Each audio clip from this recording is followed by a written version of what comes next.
Sir আমি কিচ্ছু করিনি স্যার। আমি আমি কাউকে খুন করিনি স্যার। এটা কি জানো? DNA report sir. তাহলে এটাও জানো যে এর রিপোর্টে কি লেখা আছে।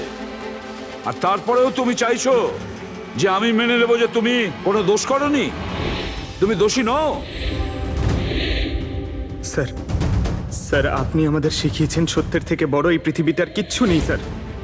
এই কেসটা সত্যিটাও তাই স্যার। আমি কাউকে খুন করিনি স্যার, সত্যি বলছি স্যার। আমি তুমি যদি খুন না করে থাকো তাহলে তোমার রক্ত ওই অস্ত্রতে লাগলো কি করে পঙ্কজ? আমি জানি না স্যার। Damn it! জানো না মানেটা কি? হ্যাঁ, এই যে তোমার হাতে চোট লেগেছে, ওই যে রক্ত চিহ্নটা রয়েছে, সেটাই চিৎকার করে বলছে খুনি তুমি পঙ্কজ, তুমি। আমি আপনাকে বলেছিলাম স্যার, আমি অটো করে যখন বিউরো আসছিলাম তখন কেটে গেছিল স্যার।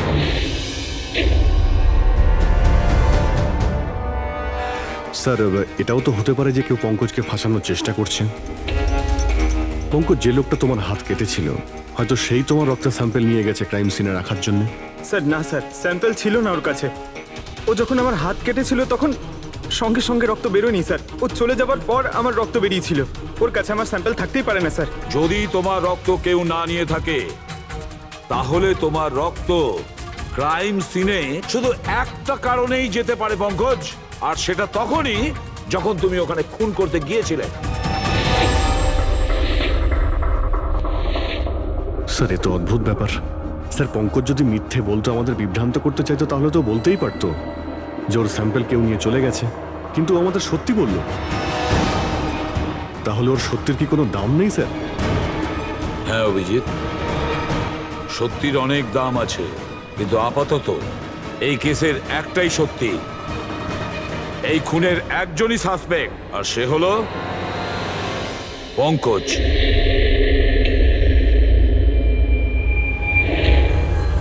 আমি তোমাকে সিআইডি থেকে সাসপেন্ড করছি।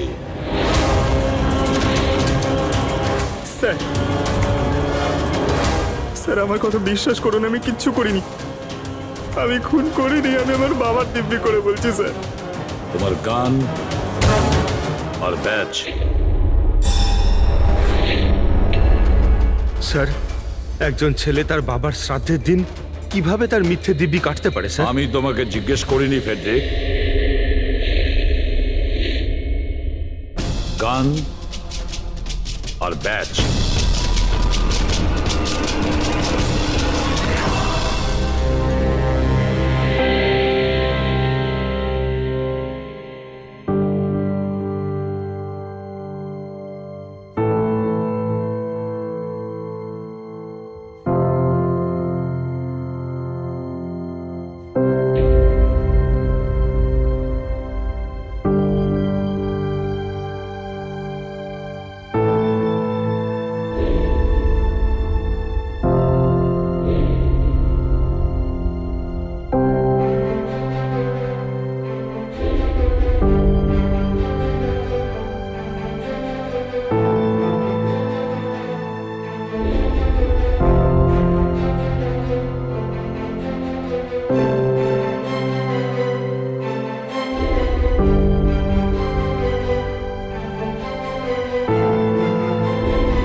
এটা অন্যায় হচ্ছে, এটা খুবই অন্যায় হচ্ছে। নো অফেন্স স্যার, কিন্তু আপনি আপনি সবসময় আমাদের উপরে এইভাবে সন্দেহ করতে পারেন না স্যার। এটা তুমি কি বলছো অভিজিৎ? কি ভুল বললাম আমি? যখনই কোনো সিআইডি অফিসারকে মিথ্যে ব্লেম দেওয়া হয়েছে, আপনি আমাদের উপর কখনোই ভরসা করেন না। এটা তুমি কি বলছো অভিজিৎ? আমি তোমার কাছে এটা আশা করিনি। স্যার, আমাদেরও আপনার কাছে কিছু আশা থাকে স্যার। আপনার একটা ইশারায় আমরা যে কোনো মুহূর্তে জীবন দিতে প্রস্তুত থাকি। তাহলে এটুকু আশাও কি অন্যায় যে আপনি খারাপ সময় আমাদের পাশে থাকবেন, আমাদের আপনি সহযোগিতা করবেন? তোমাদের আমি সহযোগিতা করি না? সত্যিটা জানার চেষ্টা করিনি? সত্যিটা জানার চেষ্টা করে অনেকবার আপনি আমাদের আত্মসম্মানে আঘাত করেছেন স্যার। আমাদের দায়িত্ব আর কর্তব্যকে আপনি সন্দেহ করেছেন। যখন আমাকে মিথ্যে অপবাদ দেওয়া হয়েছিল, আপনি আমার উপরে ভরসা করেননি স্যার। আর যতক্ষণ পর্যন্ত অভিজিৎ নিজেকে নির্দোষ প্রমাণিত করছে, ওকে জেলেই থাকতে হবে। যখন দয়াকে মিথ্যে অপবাদ দেওয়া হয়, তখন ওকেও আপনি ভরসা করেননি স্যার। কিন্তু হয়তো আপনি একটা কথা ভুলে গেছেন, একবার আপনাকেও এরকম মিথ্যে অপবাদ দেওয়া হয়েছিল স্যার।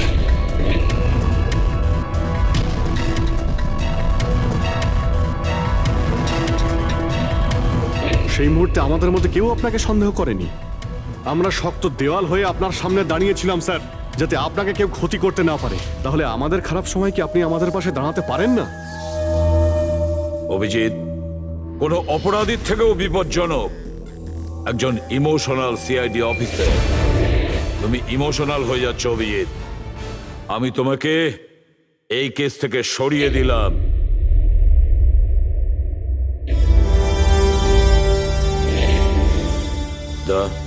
পুরবি, আজ থেকে পঙ্কজের কেস তোমরা দুজন ইনভেস্টিগেট করবে।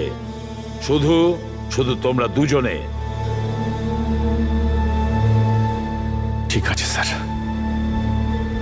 এখন আমার উপরে আপনার এতটুকুও ভরসা নেই যে কেসটাকে আমি নিউট্রাল ভাবে দেখতে পারবো কিনা। এত বছর ডিউটির পর এরকম মেডেল তো ভাগ্যবানেরাই পায়। Thank you sir.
নিজের পিঠ আমার দিকে করে দাঁড়িয়ে পড়ো।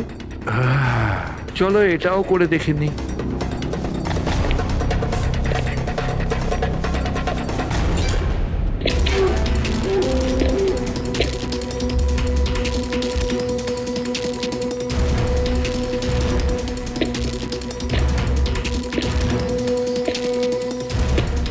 আপনি এসে গেছেন স্যার। আমি আপনার জন্য অপেক্ষা করছিলাম। ওইখানে আপনার ফাইলটা আছে, ওখানে পুরো ফাইন্যান্সিয়াল প্ল্যান পড়ে আছে এবং আমার স্থির বিশ্বাস যে আপনার খুব পছন্দ হবে।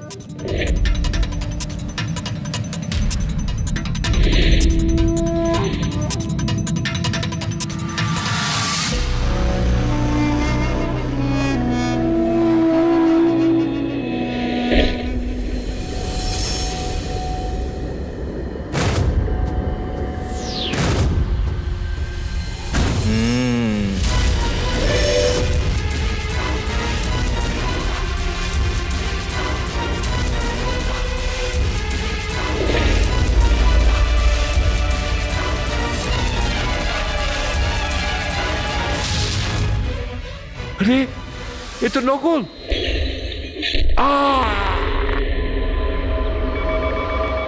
Hello, ACP Pradyuman here. What? কখন? আচ্ছা ঠিক আছে।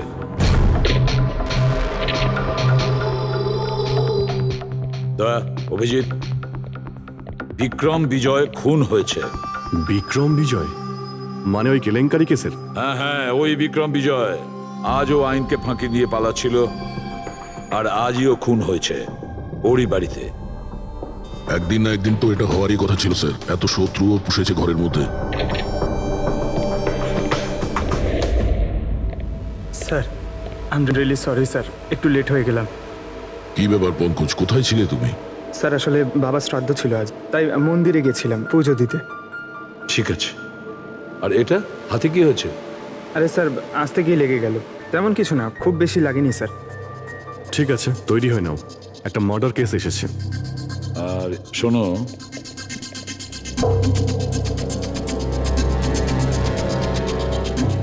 কার আবার মার্ডার হলো? বিক্রম বিজয়।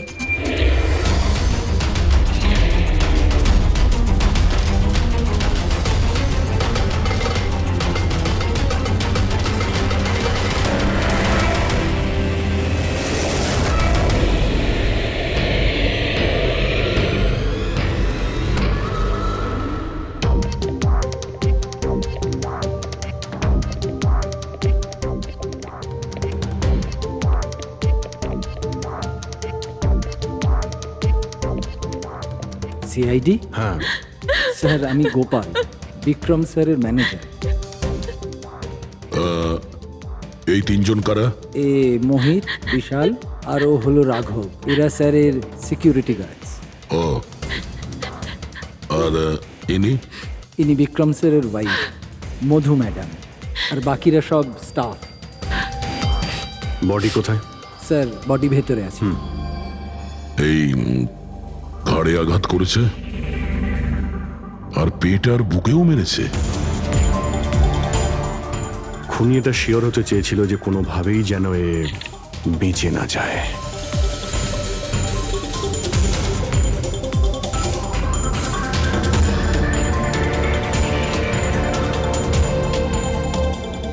মনে হচ্ছে এটা দিয়ে আঘাত করেছে এর ওপর।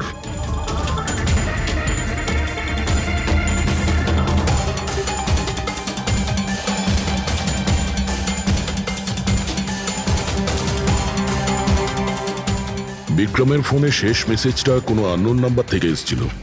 নিজের পিঠ আমার দিকে করে দাঁড়াও। পিঠ আমার দিকে মানে ওই লোকটা কি একে নিজের মুখ দেখাতে চাইনি নাকি?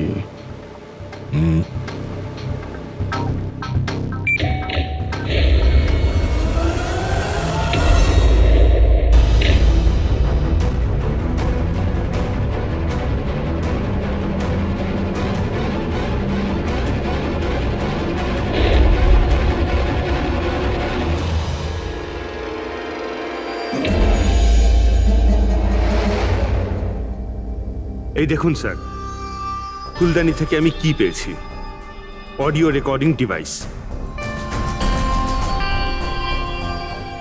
অডিও রেকর্ডিং ডিভাইস মানে এই রুমের মধ্যে যা কথাবার্তা হচ্ছিল সেটা কেউ শুনছিল। স্যার ওর আমি নাম তো জানি না, কিন্তু ও যেভাবে প্রস্তুতি নিচ্ছিল ওটা দেখে তো মনে হচ্ছিল যেন ওনার কোনো বিশেষ ক্লায়েন্ট হবে, আর উনি বিক্রমের সাথে দেখা করতে চাইছিলেন। এই ক্লায়েন্ট বিক্রমের কন্ট্যাক্ট এলো কি করে? স্যার আমার জন্যে ও আগে আমাকে কন্ট্যাক্ট করেছিল। ও বিক্রম স্যারের পুরো ইতিহাস ভালো করে জানতো, আর বিক্রম স্যার ওর এই হোমওয়ার্কে খুব ইমপ্রেসড হয়েছিল, আর উনি আমাকে মিটিং ফিক্স করতে বলেছিলেন। আপনি ওর সঙ্গে আগে দেখা করেছিলেন? না স্যার, ওই ফোন করেছিল, আর সেটাও প্রাইভেট নাম্বার থেকে।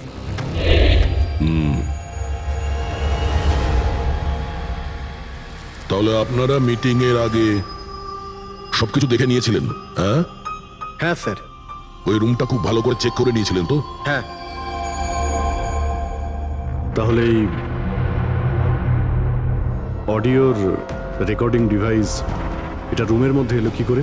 স্যার এটা কোথায় ছিল? ফ্লাওয়ার পটের মধ্যে। ফ্লাওয়ার পটে? ওটা তো তুই চেক করেছিলিস না মোহিত? আমি চেক করেছিলাম স্যার, কিন্তু আমি এটা ফ্লাওয়ার পটে দেখতে পাইনি। দেখতে পাননি? আগে না। আচ্ছা, কিভাবে তুমি দেখলে না? ব্যুরো চলো, ওখানে সবাই খুব ভালোভাবে দেখতে পায়।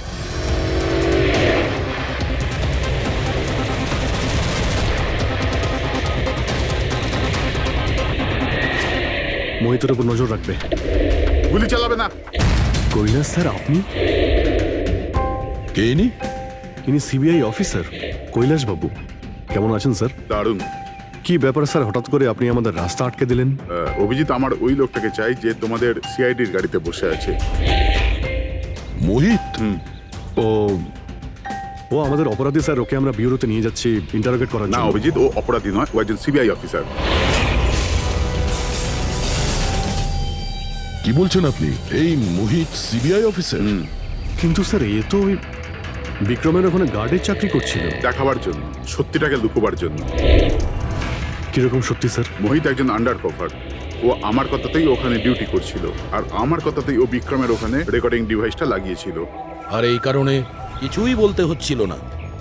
আন্ডার কভার মরে যাবে কিন্তু প্রোটোকল ভাঙবে না। না ঠিক আছে স্যার, ওই অ্যাকচুয়ালি কিছু জিজ্ঞাসাবাদ তো করতেই হবে, খুনের ব্যাপার তো, জাস্ট জেনারেল জিজ্ঞাসাবাদ। আর আমরা ওই অডিও রেকর্ডিংটা পেতে পারি স্যার? আমরা জানতে চাই যে খুনি আর বিক্রমের মধ্যে কি কথা হয়েছে। আপনি এসে গেছেন স্যার, আমি আপনার জন্য অপেক্ষা করছিলাম। ওইখানে আপনার ফাইলটা আছে, ওখানে পুরো ফাইন্যান্সিয়াল প্ল্যান পড়ে আছে এবং আমার স্থির বিশ্বাস যে আপনার খুব পছন্দ হবে। এটা নকল। মনে হচ্ছে এই বিক্রম বিজয় খুনিকে চেনে, সেই কারণে খুনি ওকে নিজের মুখ দেখতেই দেয়নি। আর যখন বিক্রম জানতে পারে যে যে টাকাগুলোকে দেওয়া হয়েছে সেগুলো নকল, তখন সে বিক্রমকে খুন করে আর ব্যাগ নিয়ে চলে যায়। একটা কাজ করি আমরা, এই মোহিতকে, আন্ডার কভার পুলিশকে কিছু জিজ্ঞাসাবাদ করি। আই এম সরি স্যার, এই কেসটা এখনো বন্ধ হয়নি। এই জন্য আমি যদি আপনাদের এর থেকে যদি কিছু বেশি বলি তাহলে প্রোটোকল ভাঙা হবে, হুইচ আই ডোন্ট ওয়ান্ট। দেখো মোহিত, আমি তোমার প্রোটোকলকে রেসপেক্ট করি। এমন তো কিছু পেয়েছো তোমার ইনভেস্টিগেশন চলাকালীন যেটা হয়তো তোমার প্রোটোকলের মধ্যে পড়ে না, আর সেই জন্য তুমি আমাদের কিছু বলতে পারো। কিছু তো একটা বলবে যে সূত্র ধরে আমরা খুনি পর্যন্ত পৌঁছতে পারি। আমি আপনাদের শুধু এটা বলতে পারি যে গত কয়েক বছর ধরে সিবিআই এই বিক্রমের পিছনে পড়েছিল। আজ থেকে 15 বছর আগে, সাল 2002-তে সিবিআই এক আন্ডারকভার অফিসারকেও বিক্রমের পিছনে লাগিয়েছিল কিছু বিশেষ প্রমাণ জোগাড় করতে, কিন্তু কিছু পাওয়া যায়নি। আর আনফর্চুনেটলি আমাদের এই অফিসার মারা যান। এক মিনিট, নাম কি ছিল এই অফিসারের? ইন্সপেক্টর অধিরাজ।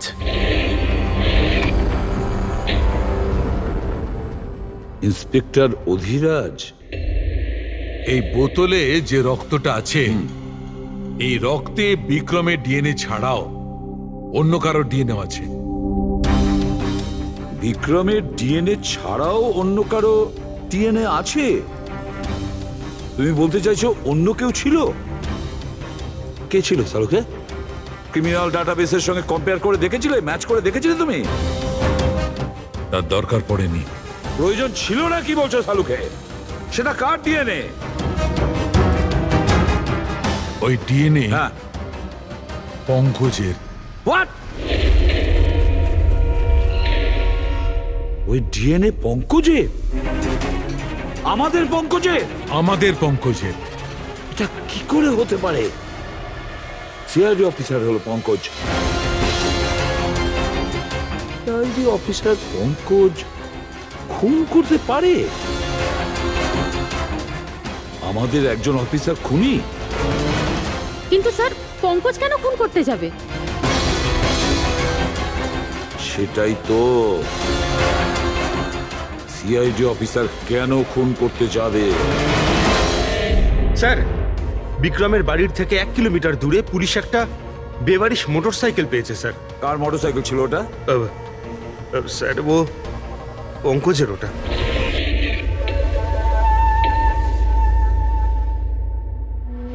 ভাবছিলাম তাই।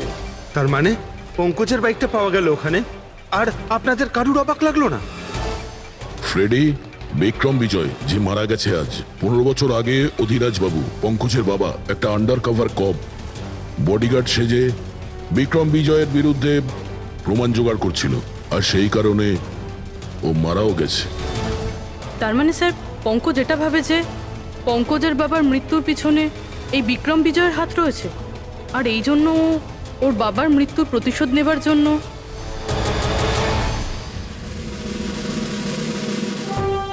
পঙ্কজ এখন কোথায়?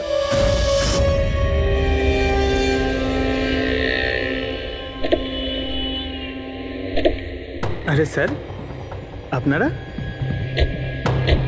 আরে এই প্রশ্নটাই তো আমরা তোমাকে জিজ্ঞেস করছি। তুমি এখানে কি করছো? তুমি তো অসুস্থ ছিলে। আরে স্যার, বাইক চুরি হয়ে গেছিল আমার। এই সামনে থানাতেই রিপোর্ট লেখাতে এসেছিলাম। এই দেখুন। আমরা জানি তোমার বাইকটা কোথায়। আপনারা কি করে জানলেন স্যার? তোমার বাইক বিক্রম বিজয়ের বাড়ির কাছে পেয়েছি। সেই বিক্রম বিজয় যে তোমার বাবার খুনি। যখন বিউরোতে এসিপি স্যার বলল যে বিক্রম বিজয়ের খুন হয়েছে, তখন তুমি জানতে না ওই বিক্রম বিজয়? হ্যাঁ স্যার। আরে তাহলে তুমি বিউরোতে কেন বললে না? তোমার বলা উচিত ছিল যে বিক্রম বিজয়ই তোমার বাবার খুনি। স্যার, বাবার শ্রাদ্ধ ছিল স্যার। মন্দির থেকে বিউরো আসছিলাম, ওনার ব্যাপারেই ভাবছিলাম, আর কিছু খেয়াল ছিল না স্যার। একদম কিছু মাথায় আসছিল না, বুঝতেই পারছিলাম না কি করব। আর এই যে তোমার হাতটা কাটা, এক্স্যাক্টলি কি হয়েছিল? স্যার, এটা তো মন্দির থেকে যখন আমি অটোতে ফিরছিলাম।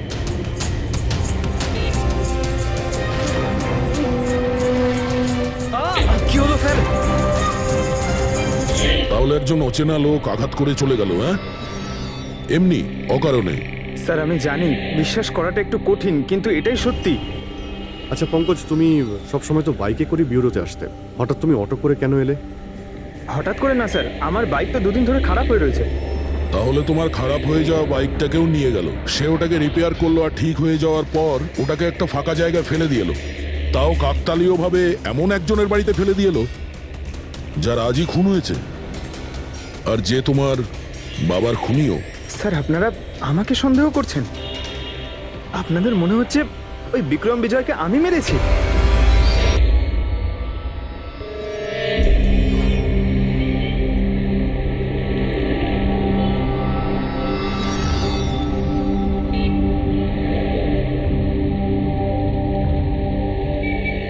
যদি এই পঙ্কজ নিজের বাড়ি থেকে বিক্রম বিজয়ের বাড়িতে যায়, তো এখানে এই জাংশন থেকেই গিয়েছে।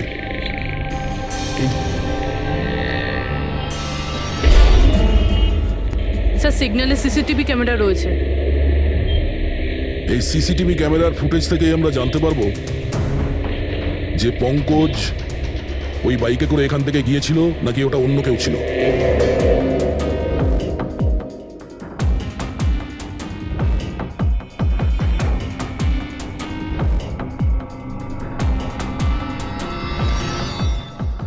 এক মিনিট রিওয়াইন্ড করো, পজ করো। স্যার এই দেখুন, একে পঙ্কজের মতনই দেখতে লাগছে না? বাইকের নাম্বার হলো XYA4784। স্যার পঙ্কজের বাইকের নাম্বারও এটাই।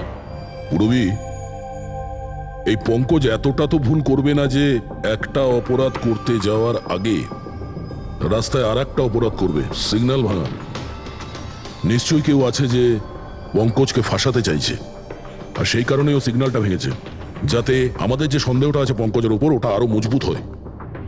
কিন্তু স্যার পঙ্কজকে কে ফাঁসাতে চাইবে? হতে পারে ওর কোনো পুরনো শত্রু। স্যার, আমার এমন কোনো পুরনো শত্রু নেই যে আমাকে ফাঁসানোর জন্য এরকম কিছু করবে স্যার। পঙ্কজ, খুব ভালোভাবে চিন্তা করো, কেউ তো হবে। না স্যার। যদি তোমার কোনো শত্রু না থেকে থাকে, তাহলে এই খুন তুমিই করেছো। তুমি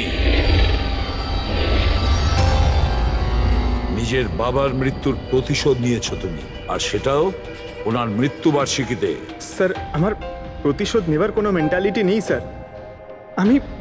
আমি খুনি না স্যার, আমি একজন সিআইডি অফিসার। যতদূর বাবার কথা স্যার, আমি তো ওনাকে ভালো করে দেখিও নি। স্যার আমার তো এমন কিছু মনেও নেই যে উনি আমাদের সঙ্গে কখনো টাইম স্পেন্ড করেছেন বা আনন্দ করেছেন। স্যার উনি হয়তো কখনো ভাবতেনও না যে ওনার একটা ছেলে আছে যার ওনাকে প্রয়োজন। তার মানে হলো তোমার বাবার সঙ্গে তোমার সম্পর্ক ভালো ছিল না? স্যার উনি একজন আন্ডারকভার কপ ছিলেন, বেশিরভাগই নিজের কাজেই ব্যস্ত থাকতেন। বাড়ি, সংসার, সন্তান, পরিজন সেসব নিয়ে উনি কোনোদিন মাথায় ঘামাননি। আমাকে শুধু আমার মাই মানুষ করেছেন স্যার। কিন্তু তাও বলছি পঙ্কজ, তোমার নিজের বাবার সাথে কোনো না কোনো স্মৃতি তো জড়িয়ে থাকবে না? কিছু মনে আছে? শুধু স্যার এইটুকুই মনে আছে আমার স্যার, আমাকে উনি মেলায় ঘুরতে নিয়ে যেতেন, কিন্তু মেলায় নিয়ে যাওয়ার আগে উনি আমাকে হসপিটালে নিয়ে যেতেন প্রতিবার। কি? হসপিটালে? ওটা কেন? হয়তো ছোটবেলায় আমি খুব অসুস্থ থাকতাম, আর উনি হসপিটালে নিয়ে যেতেন, আর আমার খুব ব্যথা লাগতো স্যার। যন্ত্রণা? পঙ্কজ, কোথায় যন্ত্রণা হতো? স্যার পিঠে, এখানে স্যার। পিঠে? পঙ্কজ, ডাক্তার পিঠে কি করতো? না স্যার, তেমন কিছু মনে পড়ছে না স্যার। মনে করো পঙ্কজ, মনে করো কি করতো? তোমার পিঠে ইঞ্জেকশন দিত বা পিঠের থেকে রক্ত বার করতো? কি করতো মনে করো? Sir sir sir drill machine দিয়ে কিছু করতো হসপিটালে। কি বলে, ড্রিল মেশিন দিয়ে? আর তারপরে তোমার পিঠে যন্ত্রণা হতো? খুব ব্যথা করতো স্যার, আমি তো এক সপ্তাহ ঠিক করে বসতে পারতাম না। আর তারপর বাড়ি যাবার পর তোমার ঘুম পেত, অদ্ভুত কিছু মনে হতো, মাথা ঘুরতো? হ্যাঁ স্যার। স্যার মেলায় যখন আমি ঘুরতে যেতাম তখন ঘোরের মধ্যে থাকতাম স্যার, সারাক্ষণ মাথাটা ঝিমঝিম করতে আর ঘুরতো স্যার। কিন্তু স্যার এই কথাটার কেসটার সাথে কি সম্পর্ক? সম্পর্ক আছে বস। আমার মনে হচ্ছে এর বাবা এর খুব কম বয়সে এর বোন ম্যারো ডোনেট করে দিয়েছিল। কিন্তু স্যার বাচ্চাদের বোন ম্যারো ডোনেট করা তো বেআইনি কাজ। বেআইনি কাজ, কিন্তু আমার মনে হচ্ছে বস টাকার জন্য বা যে কোনো কারণেই হোক ওই ডক্টর এর বাবার জন্য এই সমস্ত করেছে। সেটা বুঝলাম স্যার, কিন্তু আমি এখনো এটা বুঝতে পারছি না যে ওই ঘটনাটার এই কেসের সাথে কি সম্পর্ক। কানেকশন এইটা পুরোপি, যখন কাউকে বোন ম্যারো ডোনেট করা হয়ে থাকে তখন যাকে বোন ম্যারো ডোনেট করা হয়েছে সেই ব্যক্তির হিউম্যান কাইমারিজম হয়ে যায়। হিউম্যান কাইমারিজম? এটা কি ডক্টর সালুখে? মনে করো যে লোকটাকে বোন ম্যারো ডোনেট করা হয়েছে সেই ব্যক্তিটির শরীরে দুটো ডিএনএ তৈরি হয়ে যায়। একটা ডিএনএ সেইটা যেটা ওর নিজের অরিজিনাল, আর দ্বিতীয় ডিএনএটা তার যার বোন ম্যারো তাকে ডোনেট করা হয়েছে তার। তার মানে ডক্টর, পঙ্কজের বোন ম্যারোটা যে পেয়েছে তার রক্তেও এই পঙ্কজের ডিএনএ আছে? এক্স্যাক্টলি দয়া বস, আমার মনে হচ্ছে সেই ব্যক্তিটা একটা বিশেষ লোক যার জন্য পঙ্কজের বাবা এই কাজ করেছিলেন। এমন কোন বিশেষ লোক যে পঙ্কজের বাবা ইন্সপেক্টর অধিরাজের খুব কাছের মানুষ ছিলেন, আর তার মৃত্যুর প্রতিশোধ নিতে গিয়ে ও একটা খুন করে বসে। কিন্তু কে?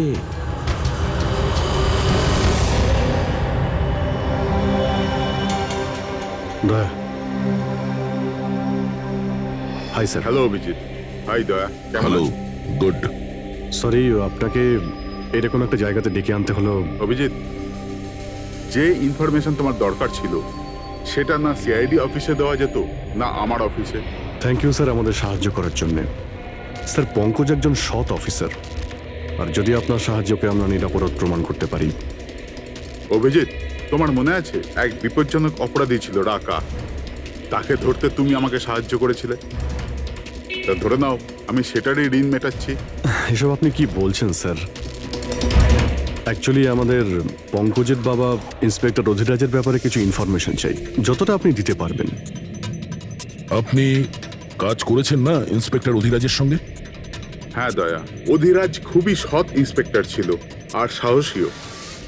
আমার তো এটা বলতে গর্ব হয় যে আমরা একসাথে কাজ করেছি। স্যার অ্যাকচুয়ালি আমরা এটাই জানতে চাই যে ওনার আন্ডার কভার মিশনের সময় ওনার সঙ্গে কারো কি কোনো গভীর সম্পর্ক হয়েছিল? আই মিন কোনো নতুন পরিবার সেরকম কিছু? অভিজিৎ, এই যে আন্ডার কভারদের যে দুরকম জীবন হয়, খুব কঠিন হয় সেটা সামলানো। এই পুলিশেরাও তো মানুষ হয় নাকি, আর তাদেরকেও সেই সীমাটা পেরিয়ে যেতে নেই যেটা ও পেরিয়ে গিয়েছিল। মানে ওনারও কারোর সঙ্গে ভালোবাসা হয়েছিল? ওনারও কোনো অন্য পরিবার ছিল? হ্যাঁ, অধিরাজের দ্বিতীয় স্ত্রী বাচ্চা জন্ম দিতে গিয়ে মারা গিয়েছিল। ও, আর অধিরাজ বাবুর মৃত্যুর পর এই দ্বিতীয় বাচ্চাটার কি হয়েছে? এই রহস্য সবসময় রহস্যই রয়ে গেছে। অধিরাজ ওই দ্বিতীয় বাচ্চাটাকে কোথায় রেখেছে, কিভাবে বড় করেছে, আর ওই বাচ্চাটা কোথায় গেল কেউ কিছু জানে না। আর এই যে বাচ্চাটা, মানে দ্বিতীয় বিয়ের বাচ্চাটা, কত বয়স ওর? এই পঙ্কজের থেকে 2-3 বছর বড় হবে। বিয়ে পঙ্কজের মায়ের সাথে আগে হয়েছিল, কিন্তু বাচ্চা দ্বিতীয় স্ত্রীর আগে হয়েছিল। হয়তো ওনার কোনো রোগ ছিল যার কারণে অধিরাজবাবু পঙ্কজের বোন ম্যারো ওকে দিয়েছিলেন। নিজের বাবার মৃত্যুর প্রতিশোধ নিতে হতে পারে খুনটা পঙ্কজের সৎ ভাইই করেছে। আর এখন প্রশ্ন এটাই যে পঙ্কজের এই সৎ ভাই কে সে, আর এখন কোথায়? আমার কিছু কিছু আইডিয়া হচ্ছে যে ওর সঙ্গে ঠিক কি হতে পারে। দেখুন স্যার, আমাদের আরো একটা সাহায্যের খুব প্রয়োজন। এই আন্ডার কভার মিশনের সময় আপনাদের সঙ্গে আর কারা কারা ছিলেন তার সবার ইনফরমেশন চাই, আর অধিরাজ বাবুর ডিটেলস। অভিজিৎ, এটা একটু মুশকিল হবে। জানি স্যার, এটা খুবই কঠিন, কিন্তু কাউকে নির্দোষ প্রমাণ করতে হবে। আপনি আমাদের উপরে বিশ্বাস রাখতে পারেন, সমস্ত ইনফরমেশন আমাদের কাছেই থাকবে। ওকে। আরে ভাই, কতক্ষণ আর অপেক্ষা করতে হবে? এ লোক সময় আসে না কেন?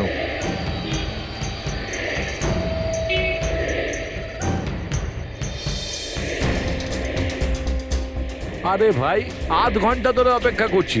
আজই আমার পুরো টাকা চাই। আজই আমাকে এই শহর ছেড়ে দিতে হবে। তোর হিসাব তো আমি আজ এখনই এই মুহূর্তে করব।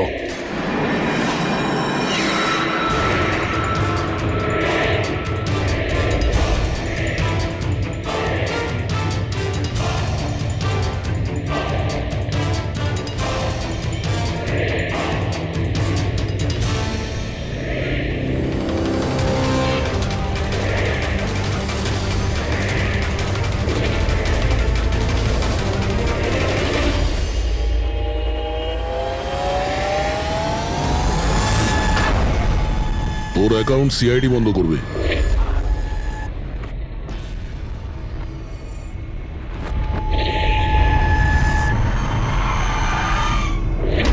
বাবার ধার মেটানো প্রত্যেক সন্তানের কর্তব্য, আর যে ছেলেটা করে তাকেই ভালো ছেলে বলা হয়, আর সেটা হলাম আমি। তুমি তো কিছু করনি, আমি নিয়েছি আমার বাবার মৃত্যুর বদলা। দেখো মোহিত, তোমাদের বাবা ইন্সপেক্টর অধিরাজ একজন সৎ, একজন কর্তব্যপরায়ণ পুলিশ অফিসার ছিলেন। কি ভাবছিলে তুমি? তোমার মতন একজন অপরাধীর বাবা হয়ে গর্ব করতেন, নাকি পঙ্কজের মতন একজন সৎ সিআইডি অফিসারের উপর? তার সত্যি কথা বলতে তো বাবার সবসময়ই এই পঙ্কজের উপর গর্ব ছিল, আর ভালোবাসতো একেই বেশি। আমাকে তো উনি অনাথ আশ্রমে দিয়ে দিয়েছিলেন স্যার, যাতে ওনার দ্বিতীয় পরিবারের ওপর কোনো আঁচ না আসে। তুমি যখন এই কথাটা জানতে আমাদের কাছে এলে না কেন? আমি তো তোমার ভাই, একসঙ্গে ধরতাম বিক্রমকে, তাও আইনের পথে। চাই না আমার তোমার সাহায্য। আমাদের বাবার হত্যাকারীকে কিভাবে ধরতে হবে, কিভাবে ওর উপর প্রতিশোধ নিতে হবে, এর প্ল্যানিং আমি আগে থেকেই করে রেখেছিলাম, অনেক দিন থেকে। আর এটাই হলো কারণ আমার সিবিআই অফিসার হওয়ার। আর ঠিক আমার বাবার মতোই একটা আন্ডার কভার মিশনে গেছিলাম ওই বিক্রমের বিরুদ্ধে। কিন্তু এইবার তাকে সাজা দেওয়ার জন্য নয় স্যার, বরং ওকে শেষ করার জন্য। একজন সিবিআই অফিসার হয়েও তুমি অপরাধ করেছো। তোমাদের মতো অফিসারের জন্যই সবাই আইনের উপরে ভরসা করতে পারে না। এই কাজে কেতন তোমাকে সাহায্য করেছিল না? হ্যাঁ স্যার, কেতনও আমার বাবার সাথে কাজ করত। সেও একজন আন্ডার কভার অফিসার ছিল। সেই আমাকে সবকিছু বলেছে। আর তার বলাতেই আমি জানতে পারি যে ছোটবেলায় আমার একটা অপারেশনও হয়েছিল। আর যখন তুমি জানতে পারলে যে তোমার রক্তে দুটো ডিএনএ আছে, একটা তোমার আর একটা আমার, তুমি খুন করে আমাকেই ফাঁসিয়ে দিলে। হ্যাঁ, আর এই জন্য আমার রক্ত বার করে আমি অস্ত্রের ওপরে ছড়িয়ে দিয়েছিলাম। আর তারপর তোমার হাত কেটেছিলাম, যাতে এক তীরে দুই পাখি মরে। আমার দুই শত্রু, আমার বাবার হত্যাকারী ওই Vikram. Hello Kailash sir. Sir, আমি বিক্রমের রুমেতে অডিও ডিভাইস লাগিয়ে দিয়েছি।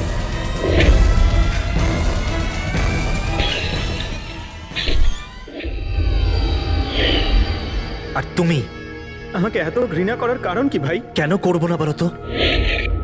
আজ পর্যন্ত সবকিছু তুমি পেয়েছো। আমাদের বাবার নাম, ওনার ভালোবাসা, ওনার সম্মান, সবকিছু।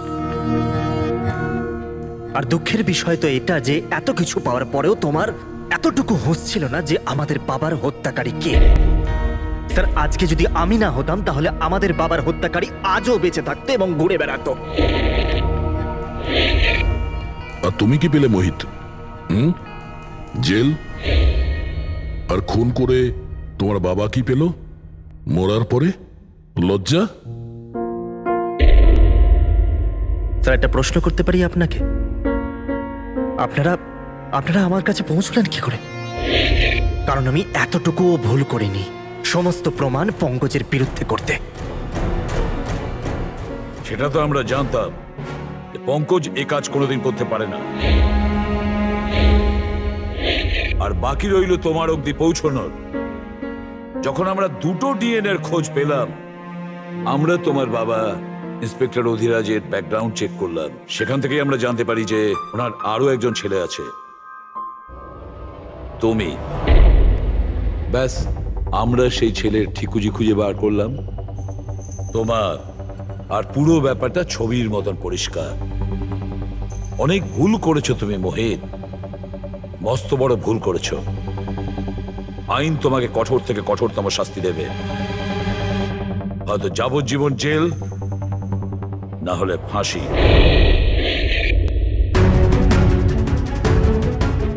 ফ্রেডরিক,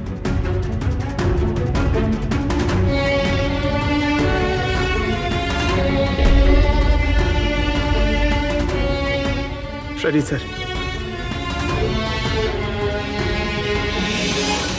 আমি জানি তোমার মনে শুধু আমার প্রতি ঘৃণাই আছে, কিন্তু আমি সত্যি জানতাম না আমার কোনো ভাই আছে। আমি জানি না তোমার সঙ্গে কি হবে, কিন্তু তুমি একটা কথা সবসময় মনে রেখো, আমি তোমার অপেক্ষা করব। I'll wait for you, brother.